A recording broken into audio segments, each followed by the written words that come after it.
আনোয়ার শিকদার হচ্ছে পুতুল নাচের পুতুল। তার হাত পা বাঁধা, তাকে সুতা দিয়ে নাচতেছে শাহজাহান পরিবার, যার কারণে আজকে এই মামলাটা হয়েছে।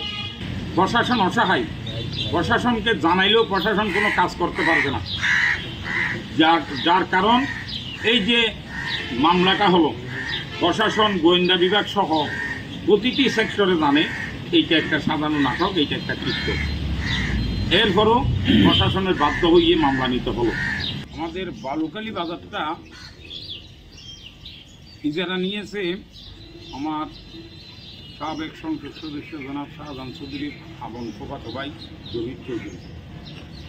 এখন বালুকালী বাজার ইজারা নিয়ে সে টাইনকালি থেকে শুরু করে এই বাজারটা আবার কিছু ব্যক্তিকে ইজারা দিয়েছে। বাজারটা সেই নেওয়ার পরে সেই আবার কিছু ব্যক্তিকে ইজারা দিয়েছে। ইজারা দেওয়ার পরে তারা 2-4 মাইল 5 মাইল দূরে গিয়েও কিন্তু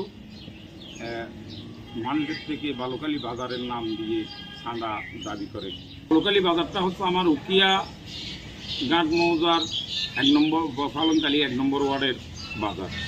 এখন তারা সেইটা তো হাসিল তুলে আবার উকিয়ার ঘাট মৌজা বাদ দিয়ে ফালনকালী মৌজাতে এসে 2 নম্বর ওয়ার্ড এবং 4 নম্বর ওয়ার্ডে এসেও তারা চাঁদা দাবি করে। এই চাঁদার কারণে প্রতিনিয়ত মানুষ আমাকে বিচার দেয়। আমি প্রতিষ্ঠিত হয়ে ওনাকে একটা পত্র দিই।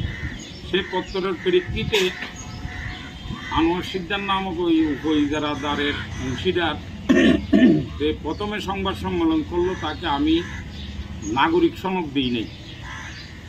নাগরিক সনদ নিতে আসলে তাকে আমি হেনস্থ করি, অপদস্থ করি। সেইটা বলে সে একটা ভিডিও বার্তা দিল। পরবর্তী 2-3 দিন পরে গিয়ে আবার কোর্টে গিয়ে একটা চাঁদাবাজি মামলা করলো। এরপরে গিয়ে আবার সে গত পরশুদিন একটা নাটক সাজাইল, এটা টিকটকেই। কারণ 5 মিনিটের ভিতরে মিছিল কিভাবে করলো, 5 মিনিটের ভিতরে উকিয়া থেকে এতগুলো লোকও কীভাবে আসলো, 5 মিনিটের ভিতরে উকিয়া থেকে 2-4 জন সাংবাদিকও কীভাবে আসলো। 5 মিনিট উকিয়া থেকে আসতে তো একজন লোক বালুকালীতে আসতে আধা ঘন্টা সময় লাগবে। এটা 5 মিনিটের ভিতরে লোকটা অপহরণ হলো, 5 মিনিটের ভিতরে উদ্ধার হলো, 5 মিনিটের ভিতরে আবার রোড ব্যারিকেড দিয়ে প্রতিবাদ করলো, অকথ্য ভাষায় গালাগালি করলো। তারা যে ভাষায় গালাগালি করে সেই ভাষাটা আমি গালাগালি করতে পারবো না। এইটার মূল কারণটাই হচ্ছে এইখানে আমরা পুতুল নাচ দেখেছি। পুতুল নাচ সামনে নাচে, পিছনে কিন্তু তাদের গায়ে সুতা বাঁধা আছে, পিছনে সুতা ধরে একজনের সামনে। এখানে আনোয়ার শিকদার হচ্ছে ওই পুতুল নাচের পুতুল।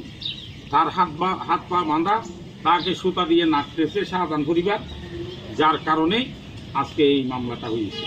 এখন আমাকে মৃত্যুর হুমকি দিচ্ছে, হত্যার হুমকি দিচ্ছে। ইনশাআল্লাহ আমার বয়স এখন প্রায় 60। আমি খবরে যাবো, এরপরও তাদের কাছে নত স্বীকার করবো না। যারা লুটতরাজকারী, সন্ত্রাসী, যারা চাঁদাবাজ, যারা ইয়াবা ব্যবহারীকে লালন পালন করে, তাদের কাছে আমি নত স্বীকার করবো না।